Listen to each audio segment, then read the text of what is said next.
વડોદરામાં ડમ્પરનો આતંક યથાવત। વડસર બ્રિજ પાસે કોર્પોરેશનના ડમ્પરે સાયકલ સવારને કચડ્યો, ઘટના સ્થળે જ કરુણ મોત। સંસ્કારી નગરી વડોદરામાં ભારે વાહનો, ખાસ કરીને ડમ્પર ચાલકોની બેફામ ગતિ નિર્દોષ નાગરિકો માટે કાળ બની રહી છે। આજે વહેલી સવારે શહેરના વડસર બ્રિજ પાસે એક હૃદયદ્રાવક અકસ્માત સર્જાયો હતો, જેમાં વડોદરા મહાનગરપાલિકા વીએમસીના ઓન ડ્યુટી ડમ્પર નીચે આવી જવાથી એક સાયકલ સવારનું કમકમાટી ભર્યું મોત નીપજ્યું છે। પ્રાપ્ત માહિતી અનુસાર સાયકલ સવાર જ્યારે વડસર બ્રિજ પાસેથી પસાર થઈ રહ્યો હતો, ત્યારે પૂરપાટ ઝડપે આવતા કોર્પોરેશનના ડમ્પરે તેને જોરદાર ટક્કર મારી હતી।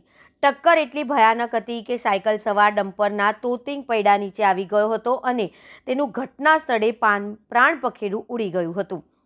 અકસ્માતના પગલે આસપાસના લોકો તાત્કાલિક દોડી આવ્યા હતા। ઓન ડ્યુટી વીએમસી લખેલા ડમ્પર દ્વારા થયેલા અકસ્માતના કારણે સ્થાનિકોમાં પાલિકા તંત્ર અને ટ્રાફિક પોલીસ સામે ભારે રોષ જોવા મળી રહ્યો છે।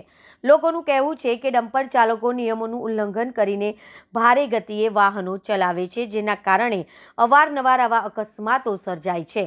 ઘટનાની જાણ થતાં જ પોલીસ કાફલો ઘટના સ્થળે પહોંચી ગયો અને મૃતદેહને પોસ્ટમોર્ટમ અર્થે ખસેડવાની તજવીજ હાથ ધરી હતી। પોલીસે ડમ્પર ચાલક વિરુદ્ધ ગુનો નોંધી વધુ તપાસ શરૂ કરી છે।